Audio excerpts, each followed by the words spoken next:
program director at the Cleveland Clinic, and on the APDVS call education committee that we are all involved with, there was some concern that people were missing out on the camaraderie and the interpersonal relationships people got during the interview trail, during meetings and everything else. And I think Emily Fan, who I think is on this call, is she on this call? I think she's part of that UMass contingent, the armada of UMass, brought it up that, hey, why don't we do something virtually? And I thought it was a great idea, and we thought we would limit it to a couple different people. You know, at the time it was Danielle, myself, and her, and talk about UMass, Cleveland Clinic, and UMB. Thought it'd be good to bring up some cases and do a little trial. So I think the happy hour was a success. I heard myself talk a little bit, and everyone else heard themselves talk about a little bit. But I think it's a good way to kind of break the ice a little bit. So I'm looking for the agenda, and Joanne, I lost it. I apologize. I did have. I'm going to reshare it. Here you go. Perfect. So I think if we have times to talk, the first case, and the whole idea about this, by the way, the reason why we're given so much time is not to have a presentation and then just bang, bang, questions, answers. We want this to be a little bit of, you know, choose your own adventure, a little interactive, make it fun, right? I think that's be very important for us. So I think we have some excellent surgeons online. I see Dr. Pierce online, Dr. Sutsko, Dr. Simons, Dr. Rouse. I think we have a lot of experience on here that we could talk about, and people with different approaches. So I think this is a good way to, you know, really have fun with different levels of PGYs. So without further ado, I'm going to introduce Dr. Simons, who I'm a big fan of, to talk about her speaker, Chris Bullets, and talk about the first case, management of aortic degeneration, proximal and distal to an end-to-side aorta by fem. Thank you very much. Thank you very much for the opportunity to have us present a case today. This is Chris Bullets. As you may have heard us say a little bit earlier, she's our PGY2 Stellar Integrated Resident, and she's going to go through an interesting case that I had a couple of months ago. Okay, I'll just share my screen.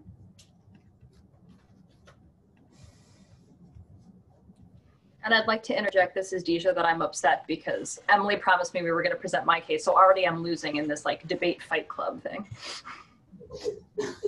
There are no winners and losers. Yeah. Except right now I'm losing and I'm very upset about it. I do love your slides though. Oh yeah, thank you. I can't take credit for them. It's actually my co-PGY2, and we've all started using them. Very black and white. Right, isn't it snazzy? There are nice pictures at the end. It'll be exciting. I like how Eric, he's not here and it's like dark and deep just like him. It's great. It is. Yes, there's a nighttime and a daytime slide set actually. One is white and one is black. We mostly use the nighttime one. You'll see at the end, the pictures explain it. So as Dr. Simon said, my name is Chris Bullets. I'm one of the PGY2s. I'll be talking about a case of a patient who had degeneration after an aorta by fem.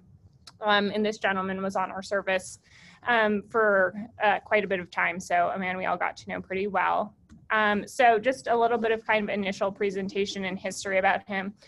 He was a 72-year-old male. He presented actually a number of years ago with an end-to-side aorta by fem bypass that had been done at an outside hospital for occlusive disease. And he became known to us after he was found to have enlargement of his aorta proximal to this aorta by fem, and was found to have a type 4 thoracoabdominal aneurysm. He also was known to have a left common iliac artery aneurysm. He had quite a bit of surveillance, and ultimately earlier this year was found to have his aneurysm increase to greater than 5.5 centimeters. He also had this, as I said, common iliac artery aneurysm that was about 2.3 centimeters at the time that we decided to take him for repair. I talk about his medical history a little bit here, but I think it's pretty pertinent to our discussion. He unfortunately was a gentleman who I think probably familiar to all of us, had quite a lot of medical comorbidities. He had AFib on Eliquis, some hypertension, hyperlipidemia. He had COPD. He was on about 2 to 4 liters of oxygen at home. He had coronary artery disease, and actually during our kind of preoperative evaluation and decision to take him to the OR, had an MI and underwent a CABG, which delayed his case a bit. He also had prior Agent Orange exposure, and during our workup for him, actually he called our office as he was going to our pre-testing, and was found to have a spontaneous pneumothorax. So a man who had kind of quite a bit of other things going on. He obviously also had this aortic bypass. He had had a prior carotid endarterectomy. So by the time he came to us kind of knowing about all of these medical comorbidities, we enrolled him in the CARPE CMD trial, which is our fenestrated trial here, to go undergo repair of his thoracoabdominal aneurysm with this aortic bypass. Part of the kind of complex issue of his repair, and I think why we decided to talk about him today, was obviously he had a prior end-to-side aortic bypass, and he only had his left internal iliac providing pelvic perfusion. And so as we'll go through a little bit more, there was kind of some interesting, I think, potential discussion and debate for us tonight about kind of how we went about maintaining pelvic perfusion and then his course after his repair. So I'm just going to scroll through his CT scan here. So we're starting up in the chest, obviously. We have his arch coming down. He's fairly disease-free. Start to get some thrombus. And then here we come up to his aneurysm, which is very proximal to his visceral arteries, obviously, and our concern for needing a fenestrated repair. We can see here his end-to-side aortic bypass coming off. Some further disease. This is obviously his aneurysm coming in. He has patent limbs and pretty diseased native system coming down. Oop. And so this is just a little bit more of his anatomy, and I think kind of the point where we'd like to start to propose to the group, what would you do? So this is my attempt at artistry on my iPad of his anatomy. So as I kind of touched on, he has obviously his degeneration kind of right around the level of where his aortic bypass comes off. On the right side, he had complete disease of the common iliac, external iliac, and internal iliac system. On the left side, his external iliac was occluded, and some of the branches of his internal iliac were occluded. He also had aneurysmal disease of his internal iliac. And to repair his aneurysm, we had planned for him a 4-vessel fenestrated repair, which would obviously convert his proximal anastomosis of his aortic bypass to essentially an end-to-end from an end-to-side anastomosis. And so kind of the first challenge that we had to undertake in planning this case was how to maintain any sort of pelvic perfusion for him. So I think this is where we'd kind of like to open up to the group to see what other people would do, and then we're happy to kind of go through what we ultimately did. So I'm going to throw this out there. 5.5 centimeters on a guy who's on 2 to 4 liters homo 2 with a lot of comorbidities per you. What was his rate of growth? I mean, at 5.5 centimeters, this is a guy that if he's somewhat stable or something, I'd wait till 6 at least before I did anything. What was the thinking at 5.5 centimeters? You're fixing a type 4 thoraco at 5.5 centimeters. So is it rapid growth? I mean, it's not saccular, so. Yeah, no, just watch it. 100% right. I think that is definitely sort of the first point in decision making in this algorithm is, does he even require a repair? This was a gentleman we'd been following. I inherited him from another surgeon probably, I don't know, 5-10 years ago. And, you know, yes, I probably could have waited longer, but he also felt like, you know, how long are we just going to keep watching this thing? It's finally met 5.5 centimeters, which is, you know, sort of the threshold I talked to him about 5 years ago. But you're right. I think it's a really important question on the decision-making pathway of whether or not we should have even fixed him. Yeah, I mean, the mortality of a person on HOMO 2 at 4 liters is not insignificant at 1 year. And Right. a type 4 thoraco at 5.5 centimeters, I mean, my threshold's a little bit higher maybe, but it's something that I would just think about. Unless there's rapid growth or something to think. I mean, this is not a small undertaking in this individual, whether you're going to do open, endo, some hybrid approach with an aortic bifem and do all this. So it's just something that's what I weigh. So yeah, no, I think you're definitely right. You know, and obviously in hindsight, I probably think I should have not touched him, as we'll get to. But you know, at the time, I felt like it was a reasonable decision. And just to clarify, his HOMO 2 use was essentially sort of sporadic. It was at night sometimes, and it seemed, he said that it correlated with when he'd been in the hospital or had other medical issues was when he needed the O2. So it wasn't full-time O2. gotcha. But yeah, very valid point. What do other people think? Would anybody even consider an open repair for this? So let's say it's 6.5 centimeters now, which is probably, you know, as Dr. Caputo mentioned, a much more conservative threshold for intervening.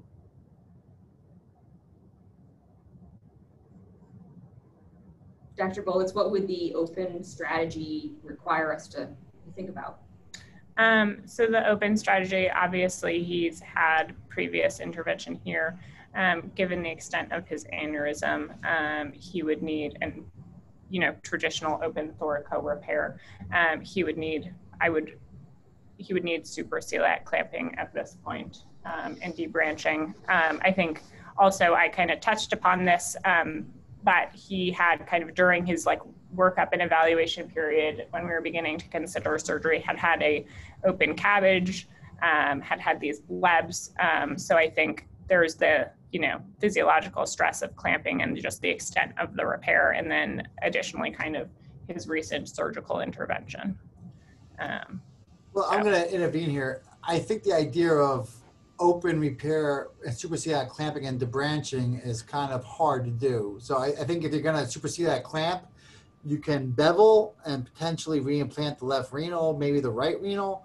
But if you're going to debranch or do some form of formal thoracoabdominal repair with branches, you're going to have to think about other strategies than just a supraceliac clamp.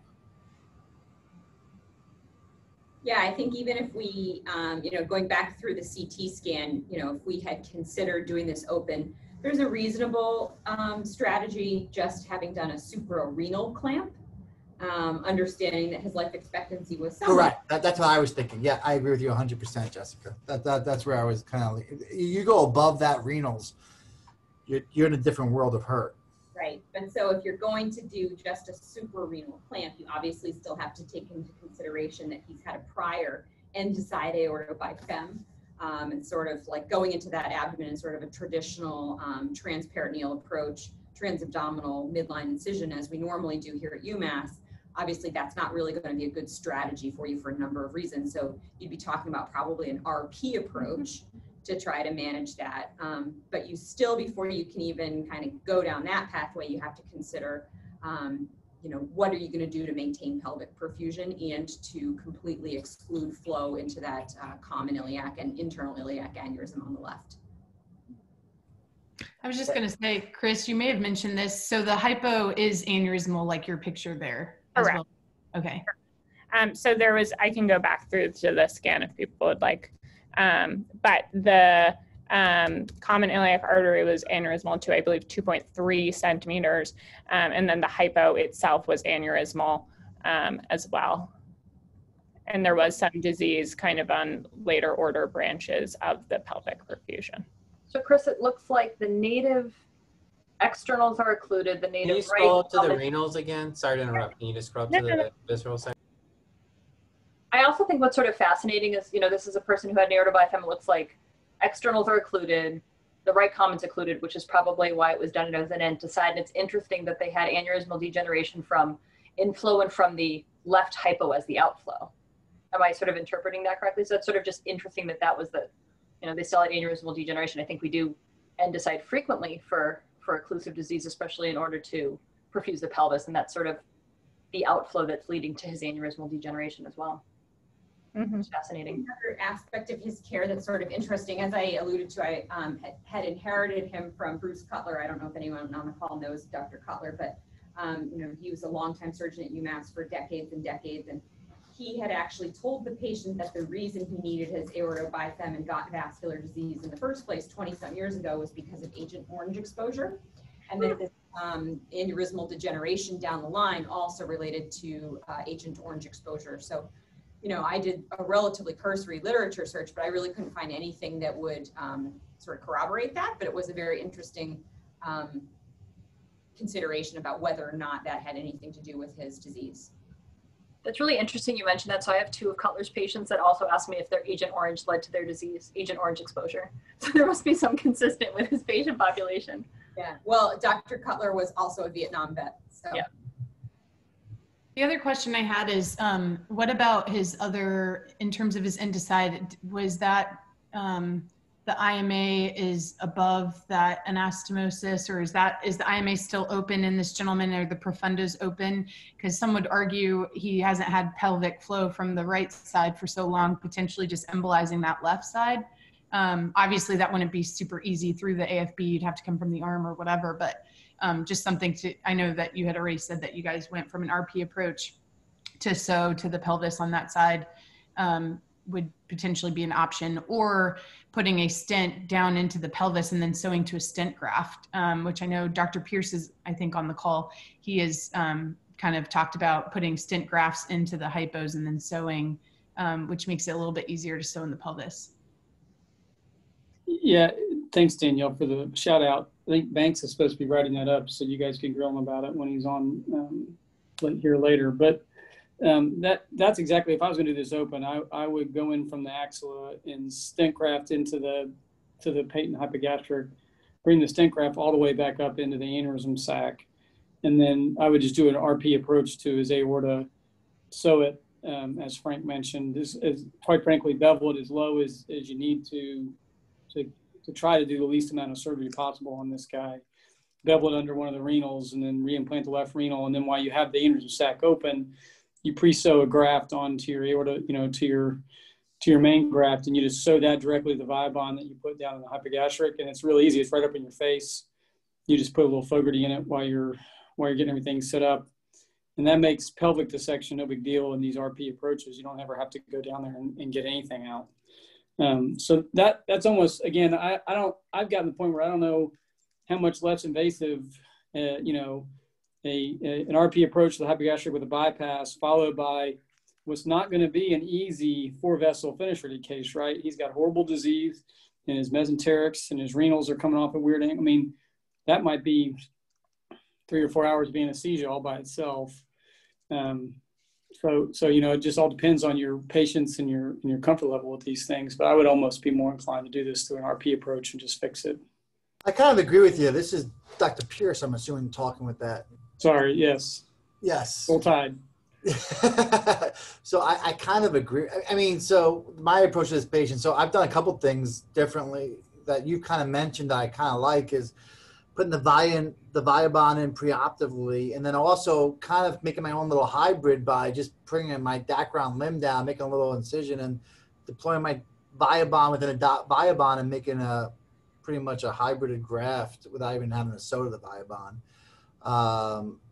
But again, I kind of agree with you. It's your comfort level. So, I mean, to me, a 4-vessel in this case with some thrombus is, to me, much more difficult than a suprarenal clamp just doing and fixing it. If you're going to be in the RP already doing some form of aorta iliac preemptive reperfusion strategy, you might as well just in for a penny, in for a pound type of strategy. Yeah, I see where you're coming from. I think those are all really interesting concepts, particularly the idea of sewing to a Viabon that you've previously placed. I will say that in our case, I didn't feel the need to do the Viabon. We just, and Chris will get to this in a second, but we just did a little bypass directly down to that, I think it was the superior gluteal branch, distal to the aneurysmal segment, and, you know, relatively straightforward RP approach or anesthesia. Yeah. This is Graham McFarland. I'm one of the UAB faculty as well. So I agree kind of with all the points that have been made. I guess when you say straightforward approach to a distal pelvic branch like that, I don't know if we have patients like that in Alabama. It's quite that easy to get to. And so I guess what was there discussion like Dr. Sutsko mentioned of just embolizing the hypo? I mean, what was, I know the concern with having both hypos out and the risk of, you know, buttock issues and all that, but in this gentleman in particular that's on the intermittent 4 liters of oxygen, to me, you know, putting him through 2 rather sizable operations seems like a fairly high risk that may outweigh that risk of just embolizing that hypo and proceeding with the endo repair. Yeah, again, I mean, I think all good points. I certainly felt as though I could safely get him through that external bypass down, or the bypass from the aortobiphem limb down to the internal. He is quite thin, so it's not as challenging as maybe some of the population down south, which made it a little bit easier. So that was kind of the strategy I felt was reasonable to go with, but your points are all quite valid. Okay, if everyone's okay with that, I'll continue to talk a little bit about what we did, and I think there are some points that we can continue to stop for discussion. So as Dr. Simons mentioned, we did take the patient for an open bypass from the left aortobiphem limb to the superior gluteal artery.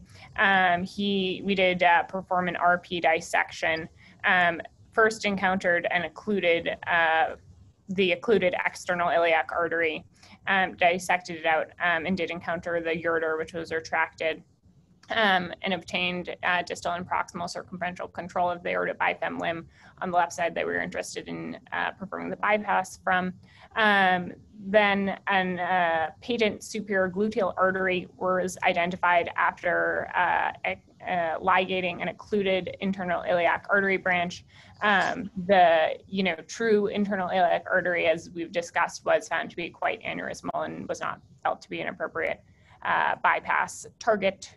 And ultimately a 7mm PTFE was sewed into the superior gluteal artery and anastomosed to the left limb of the aortobiphem. I was actually on service at this time, and he, recovered very well from the surgery. He left the day after surgery, actually, and was doing 2. My senior resident has corrected me, and he discharged 2 days after. But we had a lovely chat as he was leaving the hospital, but he did quite well.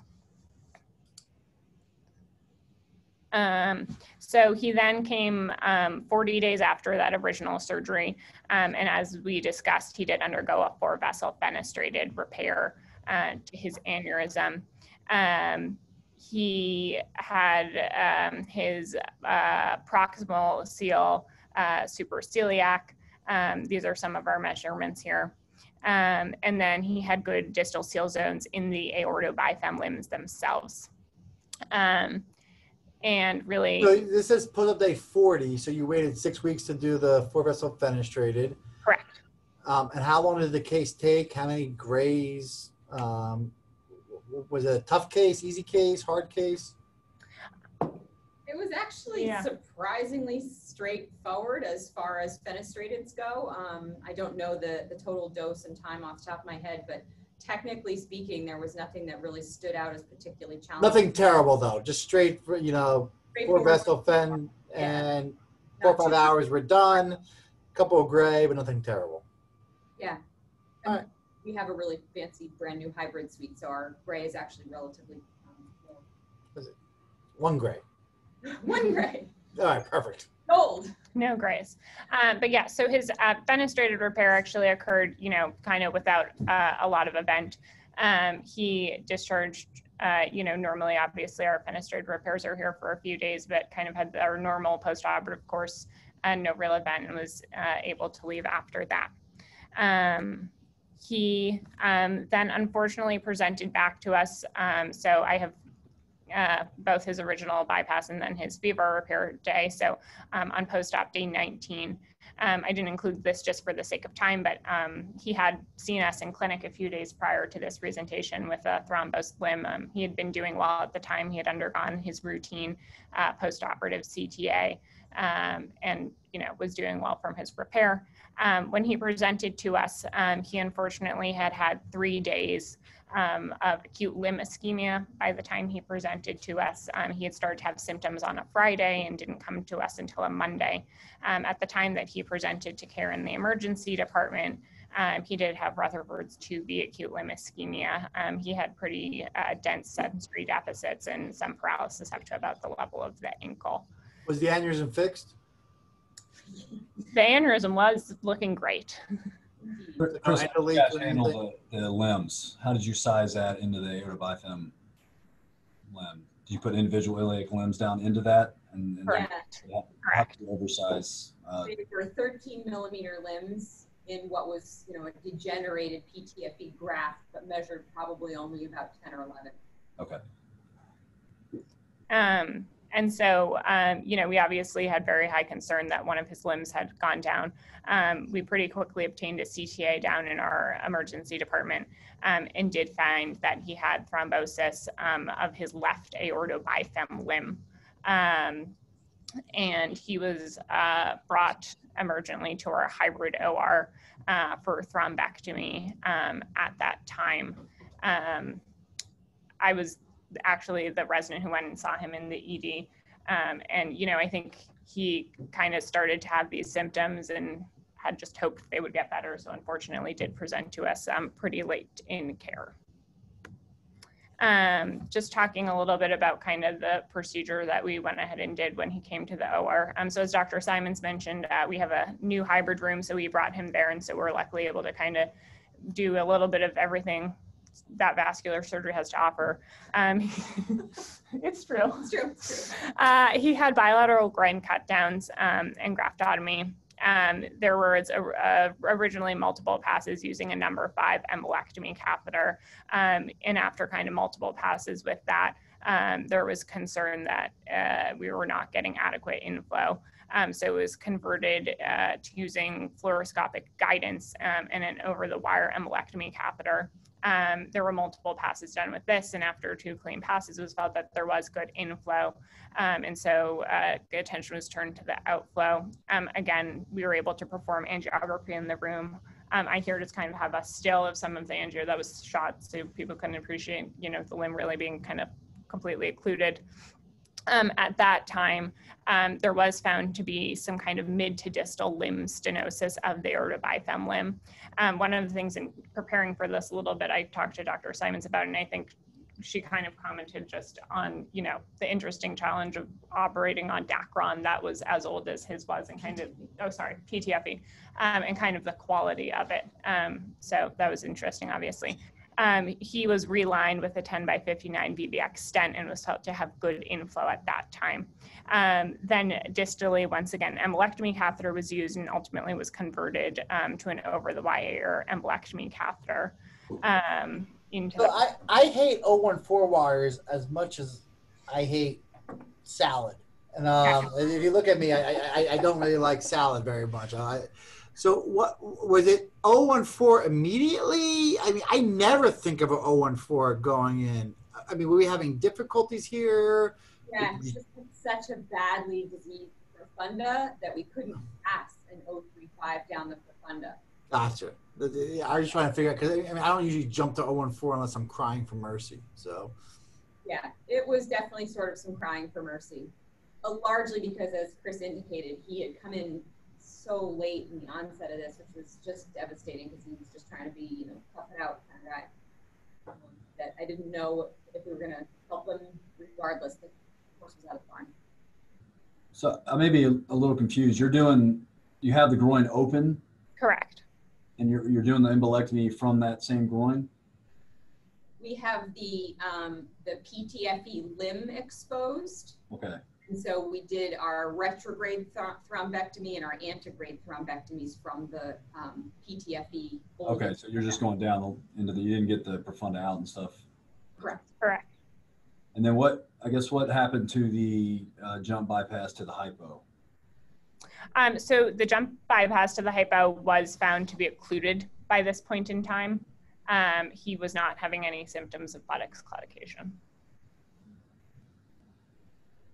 So kind of thrombosed everything. And so you think it was just that mid, and the limb stenosis was in his original bypass graft that was not from your endo?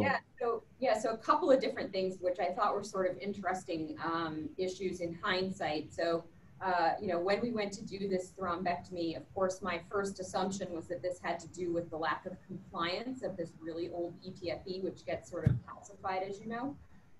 And so I assumed that it was that the 13 millimeter limb just couldn't fully expand, and that was probably the sort of lead point for this thrombosis. But interestingly enough, it actually seemed when passing the catheters that the catheter hung up at the end-side anastomosis as much as anything else. So sort of where the fenestrated bifurcate component went into the end-side PTFE. And so I think, it was a combination of multiple factors, I think, that ultimately led to the demise of this side. Number one being, the turbulent flow associated with that transition from the tube of the aorta into this end to side. And then the secondary factor of the limb not opening properly. And then the third issue just being that he had baseline very poor outflow in that left groin with only an open and heavily diseased profunda. I missed what was in the chat there. It looked like Dr. Pierce had a comment. Yeah, I can read it. I was just going to say, I can tell you, when I've had this happen in a carotid debranching graft not that long ago, so it makes me think about it. But any graft that's been in that long will have the pseudointima, and when you go thrombectomize these things, you'll end up pulling that stuff out. But I've seen them. You can fracture that, like when you put your clamps on to do your bypass, or going in and out with your sheaths to do your. And so what can happen is basically it creates like a dissection flap, and the only way you can really see it is with IVUS. So if you're going through an old graft like this, and you're in the endo suite, it might be good to do a completion IVUS before you get out. But you'll be surprised at how thick that rind in the inside of those grafts gets. Yeah, an excellent point. Something that we didn't do at the time of the fenestrated, but we did make, we were particularly aware, just as you said, of when we went to clamp to do our first stage bypass from the bifem limb to the internal iliac, that it was just, very easily fractured, fragile, essentially, despite having no compliance to it. Okay. All right, Dr. Bullock. We'll keep on going. My misery of this terrible. So unfortunately, don't worry, you're running out of time, students. That's good. So the misery will end soon enough. Don't worry, there's plenty of misery to come other places. So it's going well, though. So unfortunately, this gentleman's case ends rather sadly.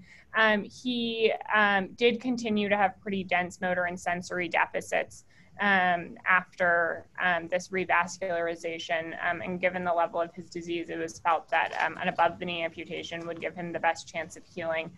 So on his post-op day 63, 23, and 4 from this most recent thrombectomy, he did undergo a primary above-the-knee amputation. As we've kind of all talked about, he had a number of medical comorbidities. He did leave the hospital and go to rehab, but had some multiple prolonged admissions, largely due to his worsening respiratory status, but he did have, some dehiscence of his above-the-knee amputation wound. There was difficulty healing, so we continued to care for him for that while he was in the hospital for his respiratory status. And then ultimately, after some prolonged kind of care and some additional goals of care conversation, the patient was elected to be made comfort care with the patient and his wife, and expired after he was made comfort care only. So first of all, I want to applaud the University of Massachusetts group for presenting a case, right? We all expect to present these miraculous Lazarus type cases. When I was at the Aortic Summit a couple of years ago, I presented a case, and Dan Clare stood up and yelled at me saying, "I'm sure it turned out great, but this is a fucked up case," pretty much. And I said, "No, the patient died on the table." So it was called the worst case I've ever done, and that's what I presented was the worst case I've ever done because the patient died on the table. So I applaud you guys. This is a great case. I'm going to open the floor to Dr. Pierce since we do have him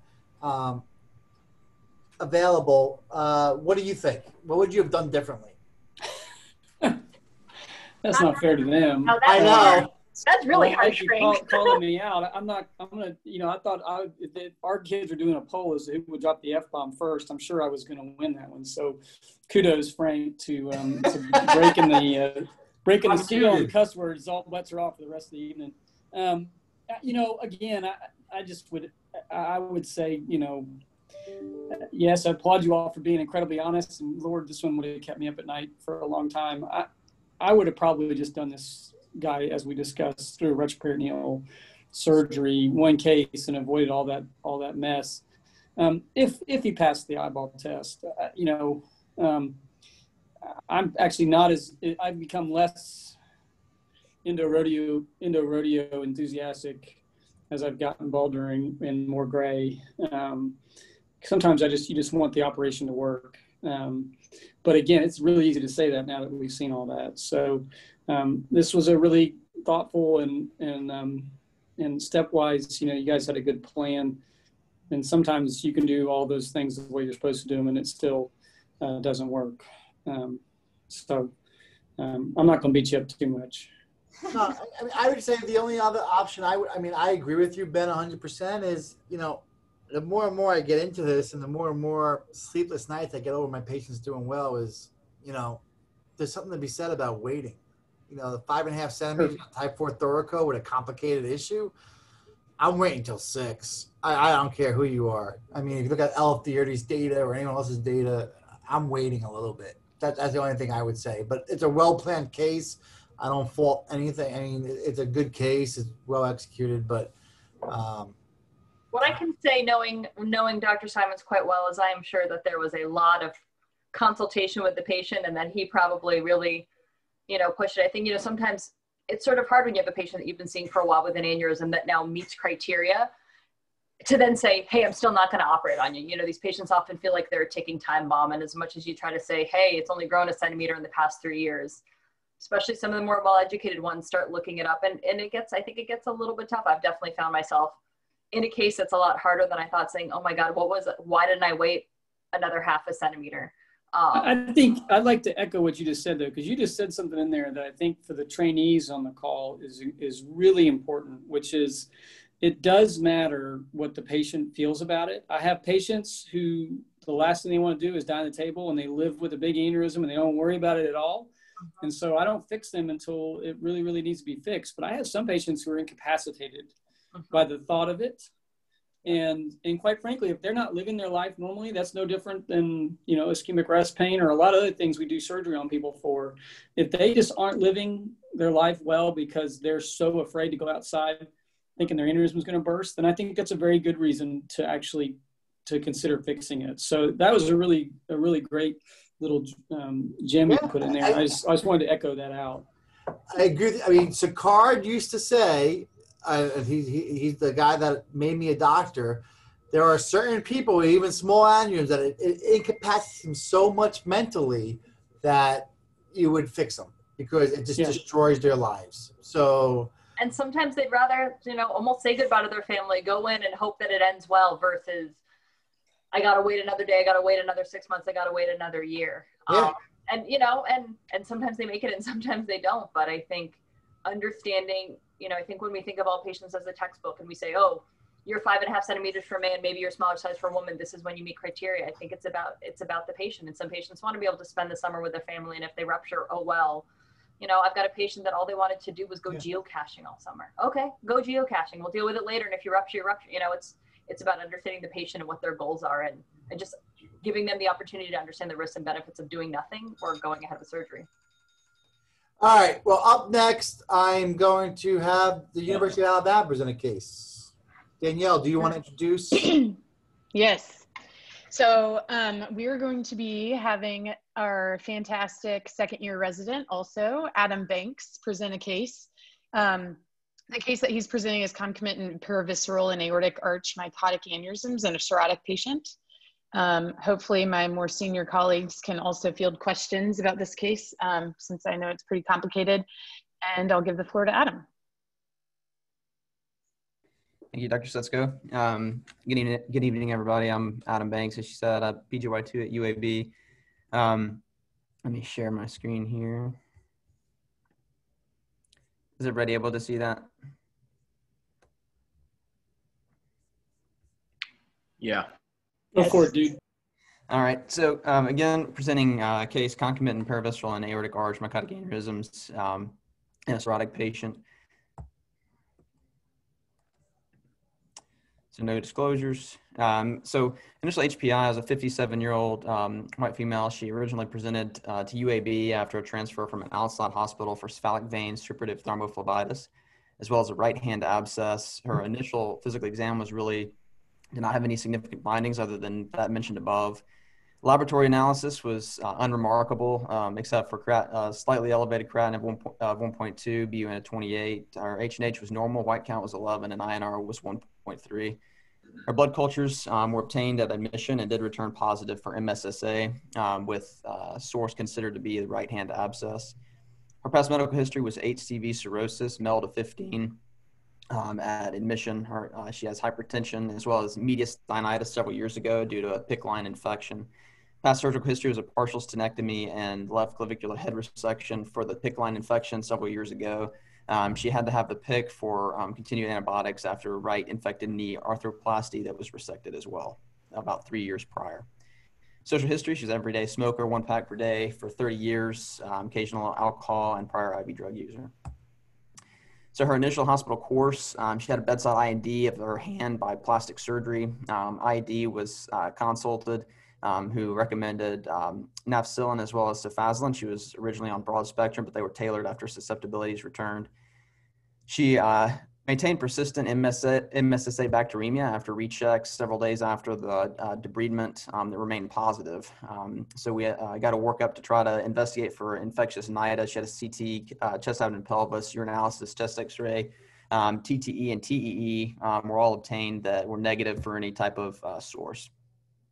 Consults for her during her initial hospital course were ID, plastic surgery, cardiothoracic surgery for a fluid collection around the original resection of a clavicular head that they had nothing to do for at that time, hepatology for management of her cirrhosis, as well as palliative eventually in her care.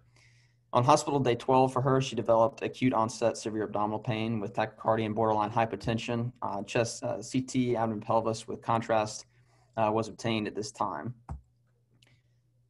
And I have her scan here. I'm just going to try to scroll through it. So the CT, chest, abdomen, pelvis with contrast. Following her aorta down, she did have a CT scan on arrival that had some mild aortic occlusive disease, but no signs of aneurysm or any type of rupture. But as we scroll down, just before her celiac and SMA, she actually had a common celiac and SMA trunk. But just prior to that takeoff, just inferior to that takeoff, she has a saccular aneurysm protruding posteriorly with an associated psoas abscess and contained rupture with pretty much comminuted aorta below, with normalization of the aorta just beyond the infrarenal segment. This is 3D reconstruction showing that, just anterior to that area of the common trunk of SMA and celiac, where that saccular aneurysm was, and then the infectious debris and abscess there. So she had a Crawford extent class 4 thoracoabdominal mycotic aortic aneurysm. So at this point, I think it's appropriate just to kind of open to the floor again, just some discussion on, where the patient's care should be taken from this point. So I'll ask the hard question. Are we sure she is a former IV drug user? So when she came in, her UDS was actually negative. So but she did have a pretty extensive history of that. And considering all of her infections in terms of her arthroplasty and things of that nature, I think that this was an issue that she had previously as well.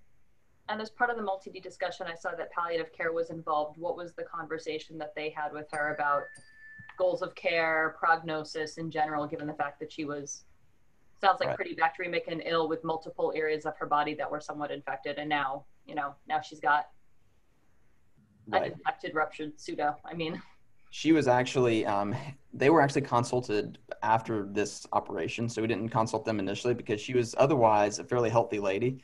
Besides her other comorbidities, she was actually functional at baseline, and they talked to her about goals of care after this particular operation that we'll kind of get to. But their discussion was basically, as you said, extensive infection. She did have, after this operation, decompensation of her cirrhosis, and so that's when we involved them in her care, just because we understood how complicated her course could be proceeding with more surgery. And so she elected to proceed and wanted to have as aggressive care as possible. Correct me if I'm wrong. I can't quite remember. I don't think the aortic arch aneurysm was really known at this time. That's right. Yes, sir.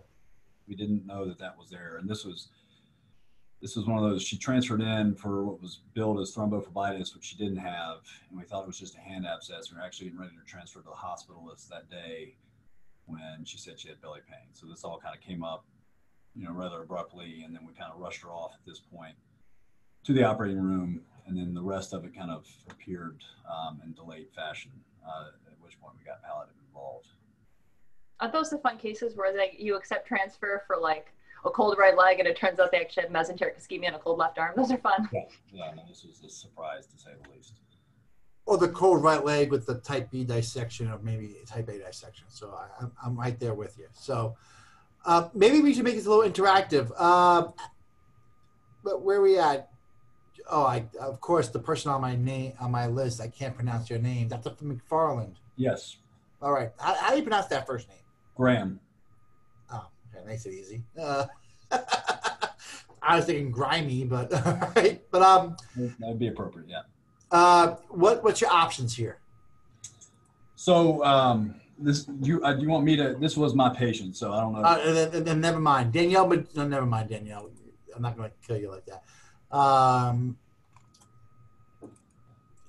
Priam, what's your options?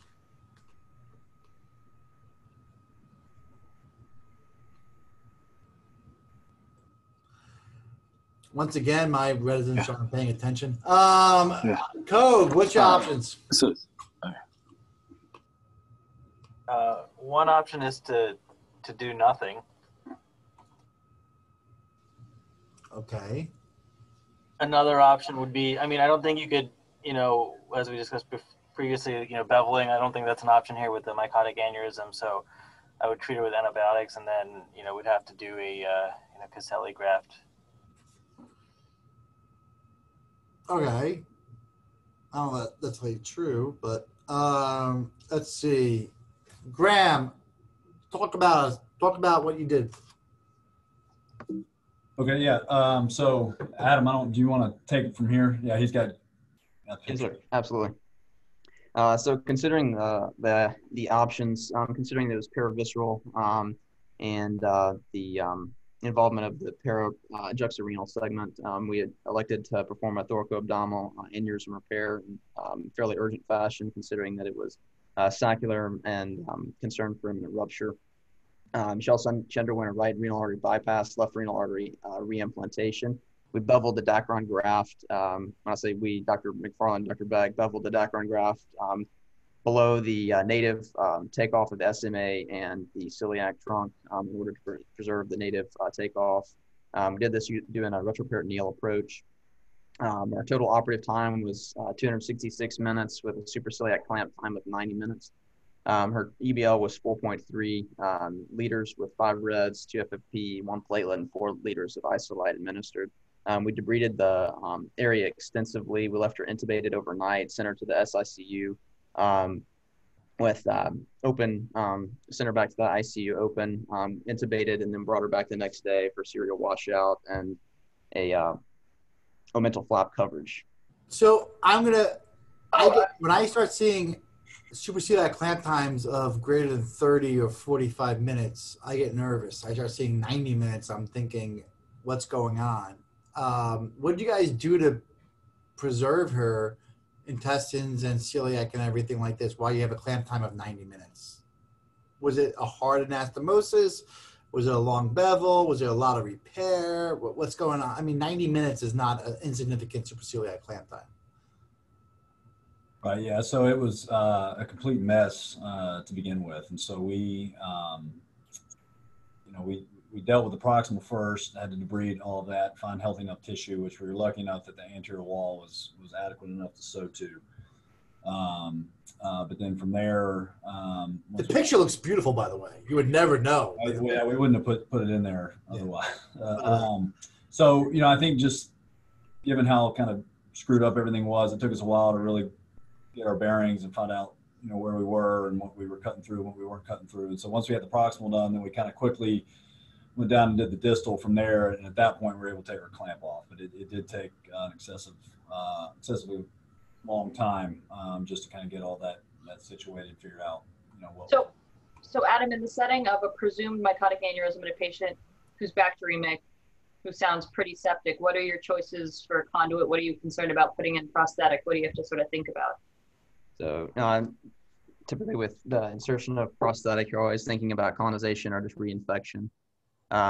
Based on the options that we had, it was considered to potentially try to do, the cryo and NACE is on the table for her with the complications with the paravisceral segment as well as the renal involvement. It was thought that it would delay the care in terms of getting control of the aneurysm itself with choosing cryo or NACE. And given that it was, again, paravisceral, did not have really the option of a extra anatomical bypass for her. And so the rifampin soaked Dacron was what we chose to do with extensive debridement and then no mental flap for coverage from that.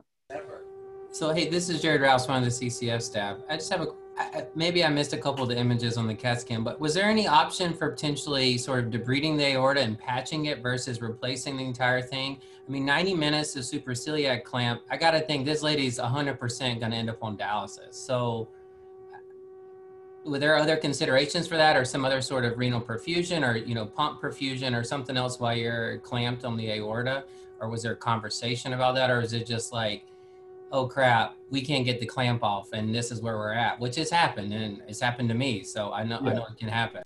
Yeah, no, it was more of an oh crap thing. I mean, we flushed, with renal perfusate before or once we had our clamp, but as far as pump and all that, we didn't really discuss that in advance because I think we thought, it was relatively, we were hoping to be relatively straightforward to kind of delineate what was what, but it turned out not to be. So it was more of a no crap finding, I guess. Yeah, I mean, one other thing to consider and something that we don't need cardiac to do is, you could sequentially clamp. So you could do a renal bypass, at least give yourself one kidney, do a left renal bypass. And then when you get to the right renal, if you can't get to it, you don't get to it, you oversew the orifice. And now you've limited your superciliac clamp time, which may be something that, I don't know how this case is going to turn out, but my guess is that, that could have helped her outcome in the long run, is at least give her one kidney that,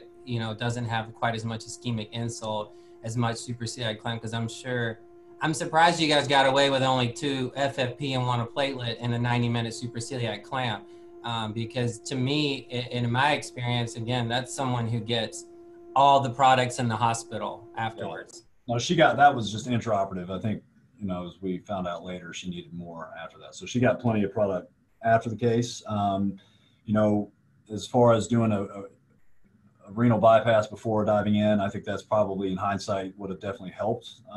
We were lucky in the sense of her renal function.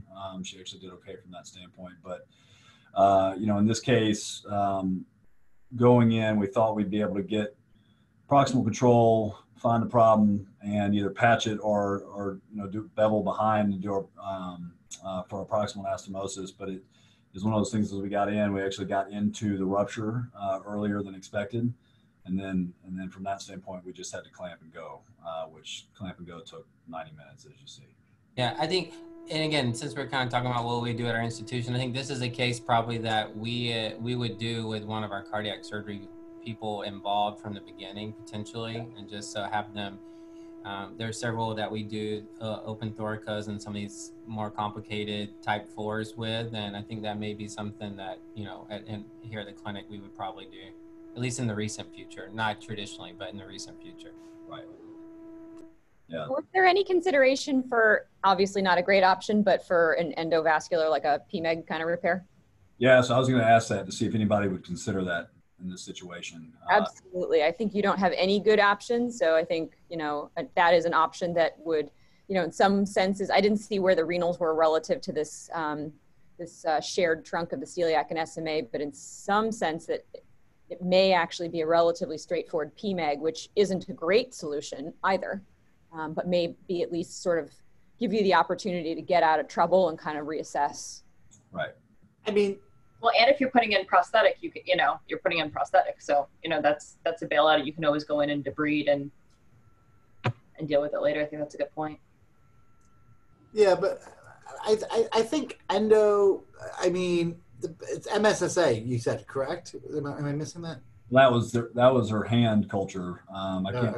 So, I don't know. I think endovascular option for this is you're running the risk of making a contained abscess, right? You exclude the aneurysm, and now you have bacteria growing in a closed space. You make a contained abscess. Here, you're able to do, I mean, the one thing you're missing here, I'm sure you're going to bring up, is the most important thing of this repair, especially when you do it where I've been soaked, is the omental wrap. I think the omental wrap that you do 360 around it is probably the most important thing you can do to prevent reinfection. You look at the Mayo data. And if you look at infected aortas, no one wants one, right? This is like Cerberus, right? It's like a three-headed dog. How do you fix it, right? Do you fix extra anatomic? Do you fix with a NACE, or do you fix with some form of in situ with prosthetic? But I mean, there's no good option here. No one invented this patient, but you inherited them. Personally, I would have done a ballad repair. I would have probably done some form of descending thoracic to the left renal and descending thoracic to the mesenterics and then do this. I'm a big believer in clamp time kind of kills you, but or I would have, I don't know. There's no good answer to this. There's no good answer to this case. This case is one of those cases you love when you first start out, like, oh, it's going to be great, we're going to do this, and then you realize 10 weeks later in the ICU, you're circling the drain. So, well, yeah. So again, I think, you know, the way I think about this is one symptom of a larger problem. And so the extent to which I can kind of get her out of trouble that particular day for that one particular mycotic aneurysm, that allows me the luxury of some additional time to understand, does she have an infected aortic valve? Does she have a mitral valve? You know, what is her overall sort of prognosis? It just buys me some time to kind of get a lot of more data points that may inform my decisions about how to treat her from there.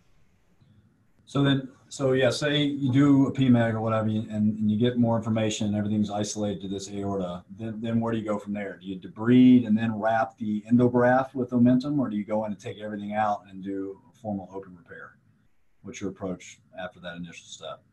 Well, I think given that she has a MELD score of 15, she probably doesn't have a tremendously awesome prognosis anyway. But I think certainly you can talk to her about those various options. And the biggest challenge in that setting would be not so much necessarily the conversion, but how you manage that shared SMA and celiac trunk. And you'd probably have to think about that when you did your initial PMEG and make sure that you kind of planned accordingly with your stent graft in, so that it wasn't sunk in so deep that you didn't leave yourself with an option to kind of debranch it later on down the road when you do try to take out that EVAR, that fenestrated graft. I mean, the one thing I will argue, though, there's plenty of data, not so much looking at MELD score, but looking at child class A, child class B, for those of us that are old enough to know what that is, for open aneurysms, particularly how well they do. And they do okay. Now, no one's really adjusted that for MELD score. They've done it for general surgery, but no one's really looked at it for, and MELD score of 15, depending on what parameters are making that a MELD score of 15? Is it your bilirubin, your creatinine? I mean, I guess the question is, what's her synthetic function is what I'm more important with. Like, is her liver working or not working? And INR was 1.3, so not normal. I don't know if I saw a platelet count on that HPI. But I certainly think that after a supraceliac clamp, that MELD score is going to go up, because I think liver ischemia is sort of a damning problem nonetheless. And if you start off with a damaged liver, that's just not a good scenario. Yeah. For synthetic, I think platelets were okay, unless for labs weren't too abnormal. all right, so let's go on with the case. Let's see what happens. All right, so post-operatively, she was maintained the SI again, taken back the next day for mental wrap coverage and closure. She was remained intubated and then was extubated shortly thereafter. She actually did fairly well post-operatively, other than her MELD did increase to 23, and she had essentially decompensated cirrhosis that was likely secondary to the supraceliac clamp. It was complicated by hepatorenal syndrome and a rising total bilirubin. She had ascites accumulation that was excessive compared to initial presentation. Hepatology was again re-engaged with help managing that. She required multiple large volume paracentesis, as well as supplemental albumin infusions, Q6 with volume restriction, electrolyte repletion, as well as blood pressure control and nutritional optimization. This was an ongoing issue for approximately 1.5 to 2 weeks following her initial operation, that she surprisingly actually began to balance out after the aggressive resuscitation and optimization of her medically as well as nutritionally. So surveillance imaging that we obtained did reveal an aortic arch saccular mycotic aneurysm that was not previously known on other imaging. Cardiothoracic surgery was re-engaged. She was monitored in the hospital on the floor for approximately 6 to 8 weeks after that index procedure, with an expanding aortic arch aneurysm from 1.6 by 1.1 to 3.2 by 2.5 centimeters. We decided to wait on this particular part of the aneurysm simply because of her MELD score and her decompensation. We wanted to achieve medical optimization as well as nutritional. Palliative was involved in her care at this time. And again, we're presented her with the options, whether operative. Our team was involved with that as well, and presented to her the operative interventions that could be done, as well as not continuing to aggressively treat. And the patient herself chose to continue to aggressively treat. Her blood cultures did clear after a 6-week course of nafcillin, and here's her imaging that we obtained. This is about 6 weeks out from her index procedure. A CTA of the chest, imaging the aortic arch. You see the cerebral vessels coming in. I'm assuming her kidneys recovered. Yes, sir. So she had hepatorenal syndrome. Her creatinine actually maxed out at about 3.5. And as we treated the hepatic dysfunction, her renal function actually returned to her baseline, which was 1.2. All right. So as we see here, about the junction of zone 3 and 4, the aortic arch between the left subclavian and left common carotid artery, there's a saccular aortic aneurysm. Again, this enlarged over a period of 6 weeks, and that was when we decided to engage cardiothoracic surgery for monitoring, and ultimately decided to proceed with repair of that. It was a combination case between vascular and cardiothoracic surgery. They elected to do a complete arch repair through medium sternotomy with a rifampin-soaked gel weave terumo graft that they put to anastomose to each of the cerebral vessels as well as the innominate. Her operative time at this for this that's a beautiful picture. Is that her? That's not her. No, sir. No, I was gonna say, I was like, that's unbelievable. That might actually be cadaveric, honestly. But yes, I just had that just for illustration here. But for operative time, 240 minutes here with an EBL of 530. She had intraoperative transfusions of 3 Pax Reds, 2 FFP, and 2 platelets. her cardiopulmonary bypass time was 102 minutes, and her aortic cross clamp was 45 minutes. It's good to know that your guys' cardiac surgery staff only lose 500 cc's of blood too, because that's what ours always lose here. So it's amazing. Only in a redo, it's 250 for a primary, 500 for a secondary. If it's a redo, it's 500. But this one's infected, so they might give it 500. Maybe. But if you incorporate what they gave back in Cell Saver, there's actually no EBL. That's the important part. That's why I love doing thoracos here. My blood loss is only 500 cc's. It's amazing. But her postoperative tissue cultures were positive for MSSA. Again, her blood cultures had cleared at this point in time. The postoperative course from the cardiac procedure, she was maintained in CI for 2 days for impulse control, and was ultimately discharged to inpatient rehab on postoperative day 9, which was approximately postoperative day 80 from her previous procedure. She was continued on an antibiotic.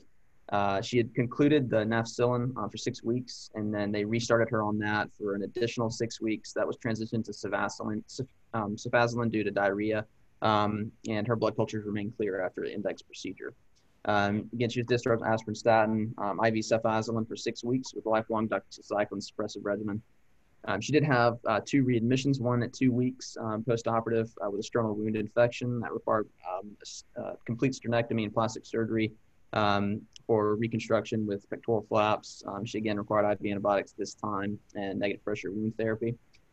She did subsequently convalesce from that and was followed in our clinic with stable aortic repairs, and actually was maintaining or was regaining a decent amount of her ADLs. She was not absolutely at her baseline. She still had shortness of breath at baseline, but all of her echocardiogram postoperatively was actually returned to her baseline. Her readmission on the second occasion was 9 months after the index operation. That was for atrial fibrillation, new onset, that actually required cardioversion. She was initiated on Eliquis and metoprolol at this time.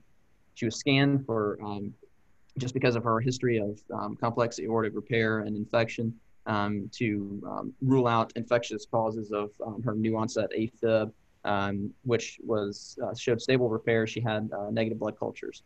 Unfortunately, she did pass away at approximately 10 months after the index procedure, and the cause of death was unknown. This is her final imaging at approximately 9 months with stable appearance of repairs, including the cardiac as well as the paravisceral. How was her quality of life for those 10 months? So I did not get to see her again in clinic, but from the notes, she had returned to not her complete baseline, but she was mobile and able to, she was functional and able to get around with baseline shortness of breath, but was not debilitated. She was able to complete inpatient rehab and return home with home health and home physical therapy. I agree with Ben's cause of death, all this shit. I think it's just a lot. I mean, I think it's important to get palliative involved and establish goals of care, because this is a lot of surgery that someone could say is the sake for surgery on a patient who had recurrent bacteremia and infectious sources. It's a lot. Yeah, no question. Thank you, Dr. Graham, for also volunteering a case that didn't end favorably. Yeah, no, we, you know, like Adam said, she did okay for a little while. She never did get back to baseline. And then I think I saw her probably, I don't know, around the 6-month mark after these operations. And she looked at that point to be declining rather rapidly, pretty weak, malnourished, et cetera. So. I agree, Ben. I think the cause of death was this. Exactly. I'll let you curse the next time. But I feel terrible now. You guys all presented your worst case scenarios, and now, geez Louise, thank God. But Dude, that's the Wednesday at UMass for me. I was going to say, it unfortunately gets worse for me as well, but. I was going to ask Adam, was she stable when she came in? Because one of the things that I find hard for these disaster cases that come from transfers or just happen to show up in the ER is, you know, if they're unstable and you're telling the family and you're trying to get palliative care and it's in the middle of the night and palliative care is not there, it's really hard to not just go for it and operate. Unfortunately, when you present at M&M, you know, some of these horrible cases, I had a really bad aortic occlusion. that didn't do well, and everyone's like, why'd you operate? But it's just really hard when you're the person there and they come in emergently. She was completely stable when she got here. It was right before we were transferred to the hospital. This is when she started complaining of belly pain, but was never hemodynamically unstable. So there was probably time to have that discussion. I mean, we approached her about how aggressive she wanted to be, and she wanted to go, full steam ahead. But then once, after the operation, we got palliative on board fairly early. I think Dr. Pierce Grimey can agree with me that you spend your first several years trying to figure out what to operate on, and then you try to figure out the next rest of your career figuring out what not to operate on. So this is something I sort of always talk to our residents about. And when I was a trainee, one of my now partners, but one of my former attendings used to always say that, I was the one that would refuse a patient surgery overnight. I think one of the hardest things to do is to talk to patients about what the prognosis are, what the goals of care are, and whether or not you can meet those goals of care with an emergent surgery. You have a 90-year-old who comes in ruptured. Do you really want to take them to the OR and fix them where they may die on the table, or do you want to give them a couple hours to say goodbye to their family? And I think these are really hard conversations, especially in vascular surgery, where a lot of us don't have formal training in palliative medicine and end-of-life care, and you sort of have to learn how to have these conversations, because patients and families are often very, very grateful that you give them options, and the option is not always go directly to the operating room. It sounds like this is what she wanted, and so you guys did exactly what you wanted, and you gave her 10 months, and that's probably 10 months she wouldn't have had otherwise. But I think it's really hard, and like Frank's saying, sometimes the decision is to not operate, but understanding when you're talking to a patient about options, one of the choices is not to operate. The hardest thing about vascular surgery, there's no metastatic disease. I'm actually trying to figure this out. It's hard.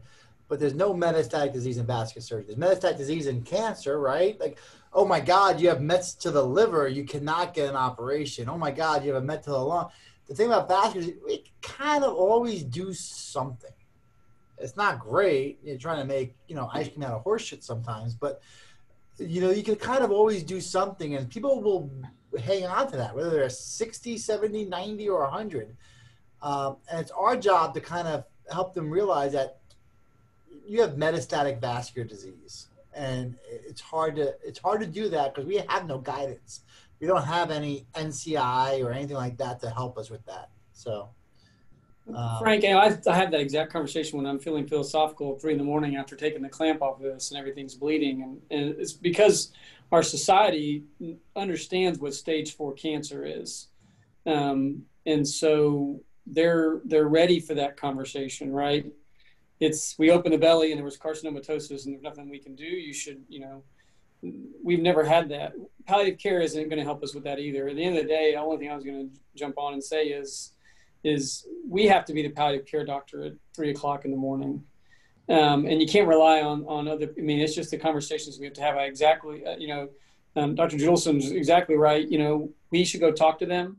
That being said, if I have a mentating human that is of reasonable age that tells me they want everything done, this person's getting taken to surgery. It's a totally crappy problem, and yet the exact outcome that we expected it to be, but they're getting surgery, and nobody on the call who's younger should feel conflicted about that. I agree 100%. And we all live by our best last case scenario, right? So, sure. I did open type 4 rupture on a 79-year-old the other week, and he went home in 6 days. Oh my God, right. Unbelievable. But it doesn't remind you the 6 guys I did in the last year that got the dwindles, So, right. But the hard part is our society. I think our specialty, the one thing we have failed at is really defining terminal vascular disease. We talk about frailty, risk index, risk size index. My wrist is huge, by the way. I have great frailty right now. So, but I guess my point is, no one's ever really defined that. And that's the next, if anyone's on this call that's a med student or a resident, the next frontier in vascular surgery is figuring out terminal vascular disease. And yeah, but good luck getting published on how we're not going to get paid to do stuff. Well, that's the whole thing, right? It's like if you look at Michigan, they published at Midwestern 2 years ago, they said 40% of aneurysms were fixed less than 5 centimeters. So if that's the way our society wants to work, that's where we're going to work. So, I mean, it's one of those things that this is where CMS, regionalization, Medicare steps in and takes care of things. You know, you're starting to see with the Florida kids right now, with the Arizona issue, New York issue, and thank you, Caitlin Hicks, for approaching it. But this should also be approached for aneurysms and everything else. So I think we're getting there. We'll get there. It's going to be after I'm gone and everyone else is gone. But this is the future of vascular surgery, not how many new devices I could put in somebody. All right, there's my. I like the phrase terminal. I use end stage vascular disease with my patients, but I like terminal. I use terminal or burnout. Yeah. Vascular burnout. So. I like to sort of write down every surgery that they've had and what the outcomes are, and then when they somehow get handed to me, explain this is what I can do, but this is what has also failed in the past. Like, right. And sometimes they want to have surgery, and sometimes they don't. Like to Dr. Pierce's point, you know, if they want the surgery and it's an emergency, you know, you talk to them about it. What I think is important is sort of planning ahead, especially for, you know, the patients with aneurysms or with critical limb. You know, if they come in an acute situation, how do you handle it when they may not be mentating or they may not be able to make the decisions? And I think that's hard for a lot of patients. Ben, these comments you're coming out with are great, by the way. That's the turd burger. I love it. Well, I'm going to shut up, I think. I'm going to let That's Grimey's entire practice, just in case you were wondering. I can't be the first person to ever call him grimy. You're the first person on like a nationwide Zoom call to call me grimy. Yeah, exactly. It just shows that you're not Irish, that's all. It's okay. What I would recommend next time you're on a national Zoom call, hi, my name is Graham. Right, I'll do that next time. Yeah, there you go. So, all right. It's like a 400-year-old name. Listen. He can't pronounce basic names, so don't hold. He can't pronounce John, so relax. I do like grimy though. I love it. All right, next we have a case presented by the Cleveland Clinic. I feel terrible because the patient didn't die, but patient actually did great. Dr. Rouse will present it. All right, well, we have Dr. Lisinski. I guess he's on the call. He's pulling up. He's one of our, I guess now PGY4 residents. At the time when we asked him to give this was a PGY3. And he's going to be presenting a case. I think, I don't want to steal his title because he came up with it, so.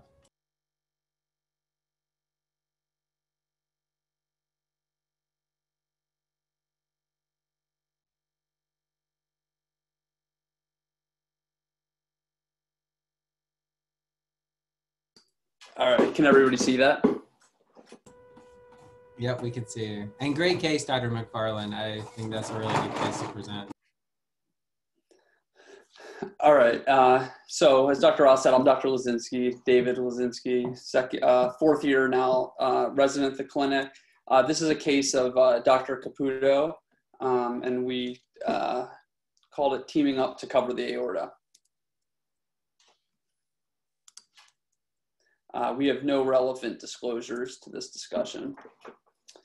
So we're going to talk about AP, who's a 63-year-old female, originally presented to an outside hospital with the chief complaint of back pain and left leg numbness.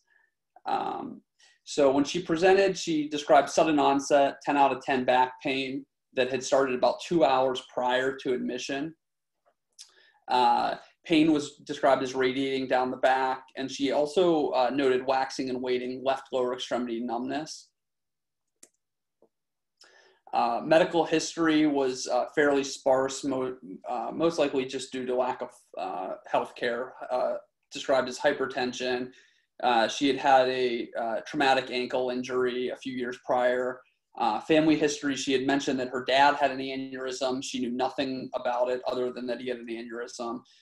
She was a lifelong smoker and denied any other drugs or alcohol. She was not on any home medications, and labs were really only notable for leukocytosis and a normal creatinine.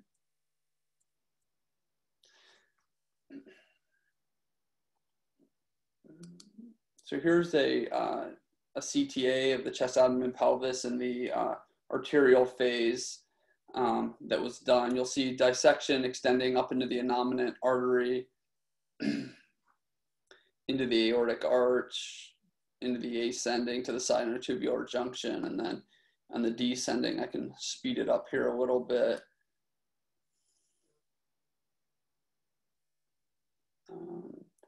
But on the arterial phase, all the visceral vessels were filling. You do see the right renal artery coming off of the false lumen with opacification. Severe stenosis of the infrarenal aorta with almost near occlusion on the arterial phase, and then decreased opacification of the left iliac going down.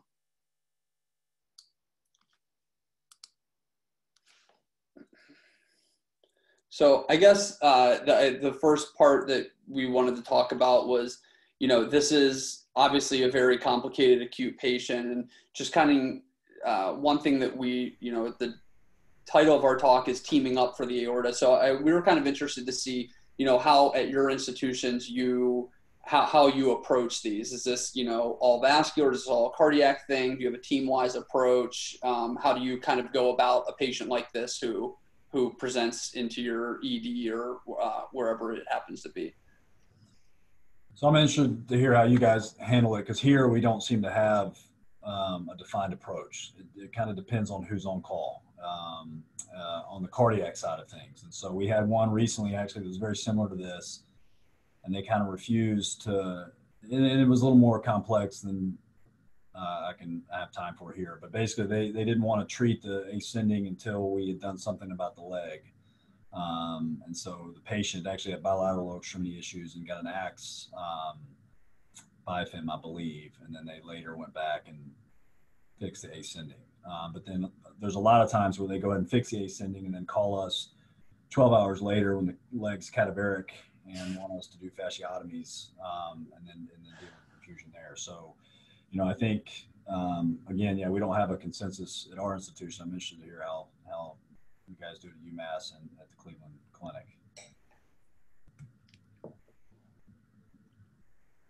Yeah, Jess, I don't know if you want to say something. I mean, I think what happens is that we get the call about a dissection. We don't know if it's type A or type B. They then show up. We then find out that there's a type A dissection, and we typically have, cardiac take the first swing at things. Obviously, as we know, oftentimes if you fix the type A component, especially if there's some distal malperfusion, that may change to some degree. But it is not uncommon that we may have a plan ahead of time or be called in either intraoperatively or in the immediate postoperative period to intervene. But at least I'm pretty stern on cardiac needing to take the first swing at things, especially when it's going all the way down to the valve, as it looks like in this situation. Great. So yeah, we have something fairly similar to that. We've, in the last few years, have really tried to develop this, what we call an aortic network, institutional aortic network. And essentially it's very similar to our STEMI or stroke line, where any of the regional or even neighboring states can call into our hotline, and they're essentially, if there's concern for any type of acute aortic syndrome, our transport team will be what we call auto launched out to pick them up, bring them back to our facility, and they bypass the ED and go straight to our essentially aortic emergency room, which is sort of like a CICU, I suppose. There's a multidisciplinary team who's always on call for that, which is vascular and cardiac surgery, cardiology, including a second or third year cardiology fellow who is sort of the chief on the floor, CT anesthesia, and then I think most times overlooked but very important is the experienced nursing staff who sees these dissections and aortic syndrome on a daily basis. So all David. of the party. Oh, hello. Hey, this is for all acute aortic emergencies, and I think this is the key for everyone that's wondering. For type A, type Bs, or any rupture, they get every one of these consults at the bedside within 20 minutes. So I think that's a key thing to point out too. So going back to our patient, so essentially the information that I've showed up to this point is sort of what we know as the patients in transport. We a lot of times get images pushed over, sometimes not, but in this case we did. So when we were able to first lay eyes on the patient, she had already begun impulse control. Our ICU tends to use sodium nitroprusside, and metoprolol seems to be their drug of choice. Anxious appearing on exam. She was on a non-rebreather and diaphoretic. Abdomen was soft, non-tender, and was noted to have absent left femoral pulses. Just some mild sensory loss in the left foot with sluggish cap refill, and she was notably contralateral. The lower extremity was palpable throughout, down to the foot. So we actually we did some volume rendering and MIP projections for her, again, just showing the extent of the dissection. You see decreased filling, as we saw in the axial cuts of the left iliac. So as Dr. Judelson said, cardiac vascular make a plan. A lot of times with these type A's, what happens is we both have a physical exam, we have a plan going in, and cardiac will usually take over, fix the ascending, and then intra-op before they take the patient to the PACU. Vascular will do an exam to figure out what perfusion is, and in a lot of cases they do reperfuse, but unfortunately we'll see maybe a different scenario here. The other advantage of having the cardiology teams on board is they're able to get a very expeditious echo both at the bedside, and then once the patient's intubated, they get a TEE. So this is a shot here of the aortic root. You can see the aortic valve there, but notably you see that dissection flap that's causing severe aortic regurgitation by disrupting the coronary cusp there.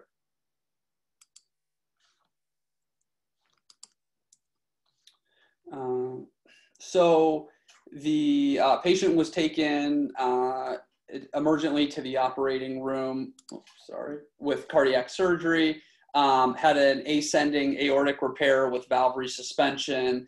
They were able to salvage the valve, and then doing a frozen elephant trunk repair in a technique that has been pioneered here called the Be Safer technique. I can kind of give you a vascular residence take on it. I don't know it as well as they do, obviously. And then they also did a left atrial appendage clip. Essentially, the Be Safer is something that they do in the acute dissection. It's like most frozen elephant trunks. It's you're reverse deploying a graft under direct supervision. There's under direct vision, a fenestration made into the left subclavian with deployment of a Viabon, usually 2 or 2.5 in length, and then there's a single anastomosis done to an island of both the common carotid and the innominate. So it's just an acronym for branch single anastomosis frozen elephant repair. So as we discussed earlier, so his patient's weaned off pump after a successful repair, and then vascular assesses the patient in the operating room, noted that she continued to have left femoral non-palpable, no signal in the femoral or distally. So now what?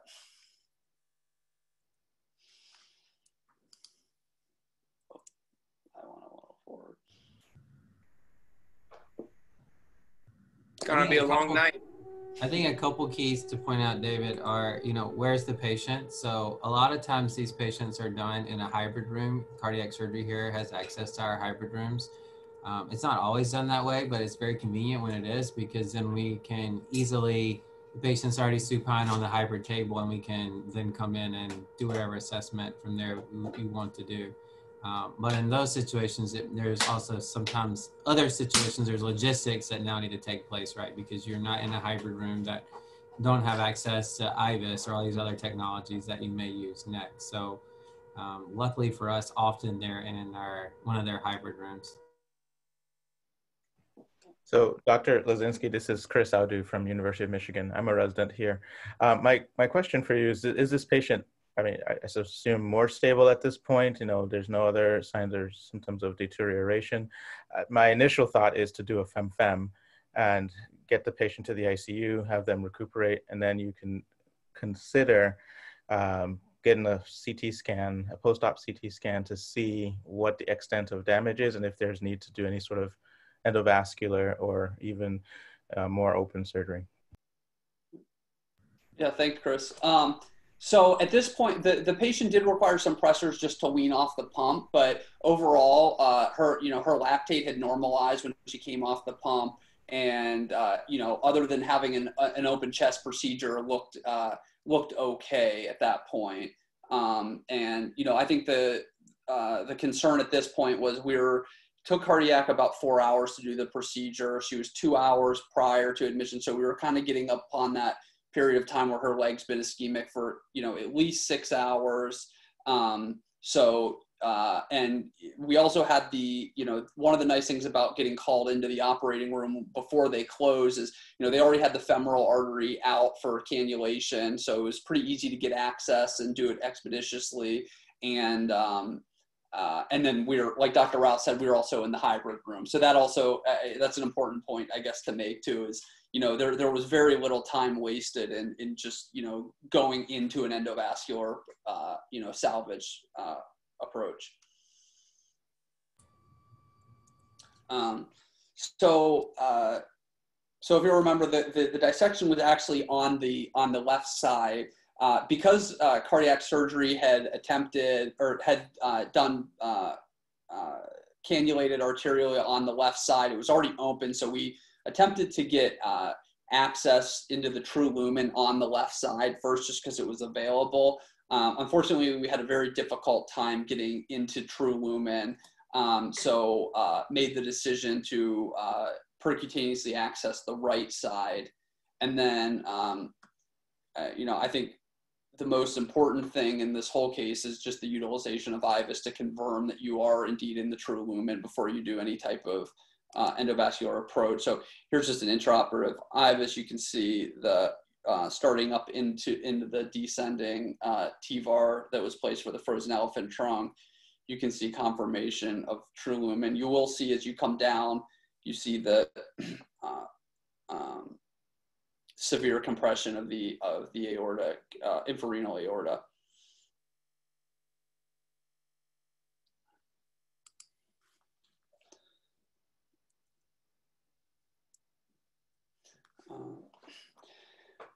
So at this point, the TVAR that was placed by cardiac surgery was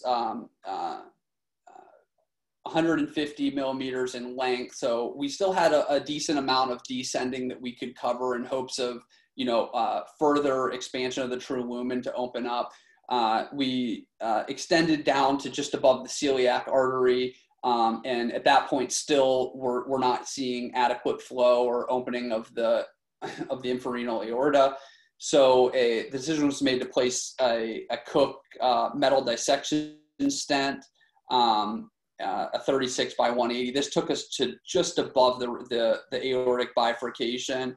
And with this, we actually had really nice filling of the entire aorta down to the bifurcation. Unfortunately, we were seeing increased filling of the true lumen in the left common iliac, but there was still, as you can see in the still here, a little bit of a residual. You can still see dissection there, and decreased flow. So a self-expanding bare metal stent was placed in the left common into the external iliac with a pretty nice angiographic result, at least of the common and external, with nice filling. On cessation of the case, the patient had a great femoral pulse. She had biphasic DP and PT signals once she got up into the ICU. And I feel kind of guilty because this one ended well. or so far, I guess. She's only about a month out, but she was sent to the CVICU, was not surprisingly found to have undiagnosed COPD after smoking for 50 years. So had a prolonged course before she was extubated, did have some mild AKI that resolved and was ultimately discharged to home after about 2.5 weeks. Did you guys do a fasciotomy, or what was the time frame as far as when she presented to you guys getting her leg revascularized? So yeah, that's a great question. We actually didn't do a fasciotomy. We were like right at that 6-hour point. At the end of the case, her leg was incredibly soft, which, you know, I know it can be, especially in that early period, but we thought that we had pretty good eyes on her in the ICU, and with her being as heavily sedated, if we needed to do a bedside fasciotomy, worst case scenario, we could have. But yeah, I completely agree. I don't think it would have been wrong to do that at this point. Yeah, the one thing I will say is we're blessed with having six vascular ORs available to us at all times. So I can bring somebody down for a fasciotomy within 10 minutes. So if I was anyplace else with an add-on schedule and battling stuff, I would have done a fasciotomy. She was soft. She went through this pump run. She got reperfused. We waited a little bit because they had to close the chest away afterwards. She was still soft. Her lactate was coming down. So I did not do the fasciotomy. Yeah, I mean, it's always easy to say fasciotomy, especially on a board exam, but the truth of the matter is they're kind of a pain in the ass to deal with afterward. Well, I mean, they're not benign, right? Everyone thinks they're benign. Just do fasciotomies, and then all of a sudden, you know, you're a resident, you're off service, and all of a sudden you're the attending, and you're in clinic, and you're dealing with these wounds. You're referring to plastics. I mean, who's got an extensor issue? I mean, they're not benign. I mean, they're easy. It's like ostomies. They're fun to do, but no one really wants one. So. I think so do you wish after all that? Go ahead. I'm sorry. Go ahead, Danielle. Sorry. I think the other thing you showed in this case is, we're at a hospital where I'd just rather do the fasciotomy when I'm there. But that being said, now I'm a new attending and I see them in clinic. So this just shows you that you can have a case right at that 6-hour mark and sometimes get out of Dodge. And seeing this makes me, you know, second guess, oh, should I really be doing the fasciotomy? Maybe I can get away without it.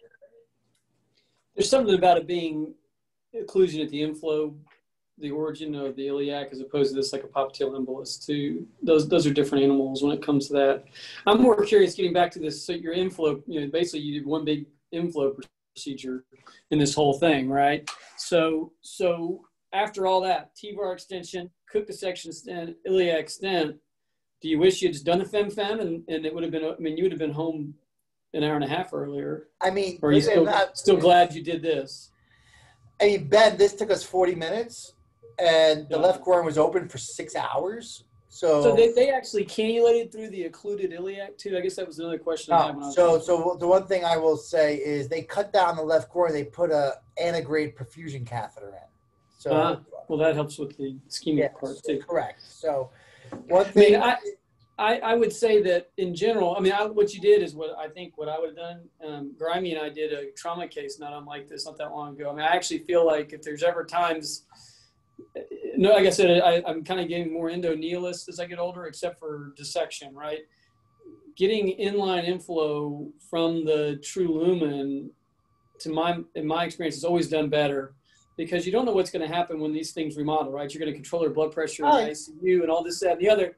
And then she goes home and stops taking her meds, and she gets hypertensive, and the flap occludes the other iliac. Now both legs are ischemic, whereas if you do this, you stabilize the true lumen. So I actually like this approach to these dissection cases, even when it looks like the iliac's totally occluded on the CT. You know, I think everybody needs to remember that's phase dependent, and most of the time, if you get true lumen access with your wires and you put in self-expanding stents, exactly what you did, you'll resolve that malperfusion, and then those patients will remodel in a very healthy way going forward.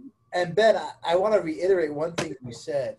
So we've had 3 transfers in the last 3 months of greater than 5 days at the outside institution because of transfer time, whatever like that, who came in hypertensive, and we did the whole beta blocker, you know, pulse control, impulse control, and they become either paralyzed or malperfused in their 3 days here versus the week they were at an outside institution. So, you know, these dynamic flaps we're dealing with are real deal things. Like they are not to be taken lightly. And I agree with you. You can put a fem in this guy, but you start controlling their blood pressure and everything, you might have 2 ischemic lays on your right. No telling. So. Yeah, I think the other thing too is using IVUS is super smart. Even after they did what they did, say you were going to go do a fem. I'm realizing how helpful IVUS is, just seeing that dynamic obstruction maybe of the renals, just making sure that they're having flow, which the dissection stent obviously resolved that instead of just doing the fem. So Chris Adu has a question. I hope I didn't mispronounce that name. Was there any concern for spinal cord ischemia with the TVAR extension? How would you have handled that if it happened? Dr. Lazinski, I'll let you tackle this one. Yeah, so great question again. So, you know, whenever we're doing a chronic dissection, you know, where we're covering all the way down to the celiac, and someone like this, we almost always, I would say, prophylactically place an SA drain. Whether we have neuro IR do it the day before and they stay, you know, in short stay, or we have anesthesia do it in the OR, that's kind of surgeon dependent. With these acute dissections, Dr. Caputo can correct me if I'm wrong, but you know, it seems to be kind of surgeon dependent. It also depends kind of what time it is at night and how willing anesthesia is to do it. I think with this patient, they wanted to get, you know, time was of the essence. They wanted to get her into the OR and get this done. And then at the end of the case, I think, again, with the fasciotomies, no one would have blamed you for doing an SA drain. I think we are very fortunate in having, you know, a specialized ICU where the nurses are very attuned to what, you know, during doing neuro checks. And we have the ability, you know, our ICU is run by CT anesthesia who, you know, at a minute's notice, if they start showing any signs of paralysis, they can place an SA drain right at the bedside. Yeah, but I'm going to say, stop juggling that sword at the Lazinski. So there's a couple. David, though, I'll interrupt you. Sorry, Frank. But go ahead. I think if this is an emergency, like any emergency case, if you're doing a dissection, you're covering the left subclavian, you're doing some other emergency, you deal with the paralysis afterwards. You're dealing with the malperfusion first. And so this patient, you're going to try to get a neuro exam as soon as possible. But the next step would be to place a spinal drain in the ICU or whenever you are able to get a neuro exam. So I think, you know, you deal with that as it comes. If you save the leg and you save the life, then you deal with the spinal cord ischemia. And so whether or not it happens or not, you know, it's something you'll have to see. I don't think it's something that most people are going to prophylactically place after you've just been on circ arrest and been in the OR for 12 hours. You're not going to say, oh, I think it's time for the elective spinal drain. I think that's when the patients stop moving their legs. That's when you place the spinal drain. So I think, you know, chronic or aneurysms, all that's a little different than this acute setting where this is literally, you know, a life-saving operation from a cardiac surgery and then from the vascular standpoint to reperfuse the limbs. Yeah, but to go back to Chris Adu's question, there is concern. There's always concern, right? So what can you do to mitigate those things or abrogate your spinal cord ischemia? And one of the things you can do is lessen your thoracic coverage, which we did a little bit. I personally think for these patients that are malperfused like her, by opening up the iliac and the hypogastric and opening up your potential intercostals, you're actually probably improving your chances for not having spinal cord ischemia. And like Dr. Ralph said, you know, again, this is not a cup of ice cream you want to eat all the time, right? This is something that was given to you, not that you wanted. So you fix them, you do the best you can do to save their lives, save their limbs, and see what happens, right? There's a lot of data on right now. I think out of actually the UMass group, you know, what's his name, Schneider's group and everything, talking about, you know, doing indicated spinal cord drains versus prophylactic spinal cord drains. Spinal cord drains are not benign, right? I've had a patient die from it from a month ago. So they're not benign, right? We've all had spinal cord hematomas. We've all had spinal cord headaches. We've all had subarachnoid hemorrhages. If you haven't, you just haven't been around enough. But I mean, they're not benign either. So we do the best we can do. And I think that's the answer. So. Does that answer your question, Chris? Yeah, it does. Thank you so much. I was just, I agree with everything that was said. My concern or my thought was if something had happened or in the ICU, then I guess that would have been the time when you intervene. But no, I completely agree. In an acute situation, you do what you have to save the patient. The other thing for this situation too is, you know, a covered stent graft has much more radial force and outward force than the Cook dissection stent. I don't know if you've seen or anyone has felt the Cook stent. It's really flimsy. So while it actually does open the true lumen because that flap is so, you know, thin and weak, if you really do have significant compression in a pressurized false lumen proximally or mid descending thoracic, it's not going to be enough to open that up. So in my experience, and unfortunately lately, I've seen a lot of these similar situations where I've had to do basically the same case. That Cook dissection stent's not enough. You need some kind of covered stent or an uncovered stent that's better than the Cook dissection, but we don't have it right now. So. I would say for me at UMass, my standard algorithm is if I am not covering greater than 200, then I don't worry so much about placing a spinal drain. But I think, you know, another consideration is trying to limit the extent of coverage of the TVAR, use the dissection stent distal to that. And if you have any other concerns, you know, certainly you can limit your TVAR coverage and then just deal with the iliac directly by placing a stent graft in the iliac. You know, you can get access from the true lumen on the right side and then go up and over into the true lumen and snare that wire from the. That's what I did. we like up and over, then we pushed it up. It was great.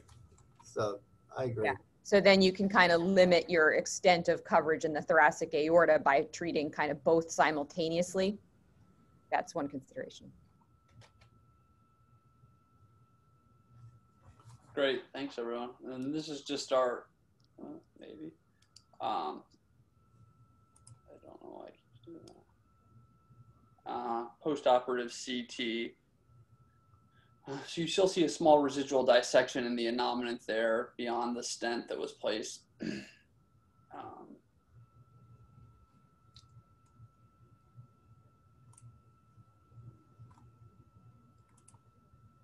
Pretty soon here you see our stent comes right up to the celiac, and then you see the Cook dissection stent. Still some small residual filling of the false lumen on the arterial phase. Good filling of the left iliac all the way down. And this is just a volume rendering of the repair that was done. Good. So again, you can see how we kind of left that TVAR as above the ceiling, which is what we could. So I don't know. I feel guilty showing the case that was actually worked. I feel bad. I mean, maybe next time we should say clash of the worst cases ever, or something to that effect. I feel awful. I mean, so.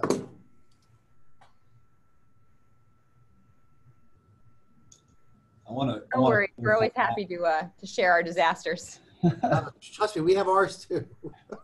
I want to clarify, not as a point of pride, but just to the 90-minute clamp time was actually it was 90 minutes to sew everything in. So it wasn't just the supraceliac clamp. So we did our proximal, then we reimplanted a renal, and then reimplanted both renals, and then reperfused the lower extremities. So that whole thing was 90 minutes. Well, yeah, that's a lot different, Ben. So I think it's why her kidneys survived. The 90-minute ischemic time to the gut and kidneys in that patient would not. She would not have made it the 10 months that she did. No, that's what I kind of figured. So, 90 minutes. I mean, when I start hitting a half hour, I start going, oh, fuck. Yeah, no, I'm with you. So, all right. Well, I thought this was great. I thought it was excellent. I thought it was a good camaraderie building, meeting people I never knew, I've read about. I thought it was great. Dr. Pierce, I love him to death, and I've hung out with him before, so obviously It's always a pleasure to talk to him and Dr. Sutsko as well. I met Dr. Simons for the first time ever, and I'm very proud of all the trainees that logged in. And if anyone has that, and Danielle, you have anything to say or? No, I was just going to say I really enjoyed it. I really appreciate everyone presenting cases that weren't perfect also at the end, because it's nice to see, you know, what would you do differently? And, you know, a lot of these aortic disasters don't end up, even if they end up great from the OR perspective. You know, I've had a dissection patient that ended up dying 2 weeks after, even after discharge. And it's just hard to deal with some of them. So it's good to see kind of these types of cases. I feel like maybe the next clash of the cases, we need to say only PAD cases. Otherwise, we're just going to keep getting a bunch of aortic cases. But thanks for everyone for participating. I think we're a little over time. So I don't know if anyone wants to put anything else in the chat box, but thanks for participating, and look forward to planning the next one. And kudos to Dr. Fan. She's online. Do you have anything to say? Because this is kind of like your spirit child, I guess. So she's declining to say anything. Okay. All right. On that note, I thought it was excellent. So anyway, good luck, and we'll hopefully do this again soon if anyone wants to. And we appreciate all you guys do. Thank you. Great, everyone. Have a good night. Yeah. Good.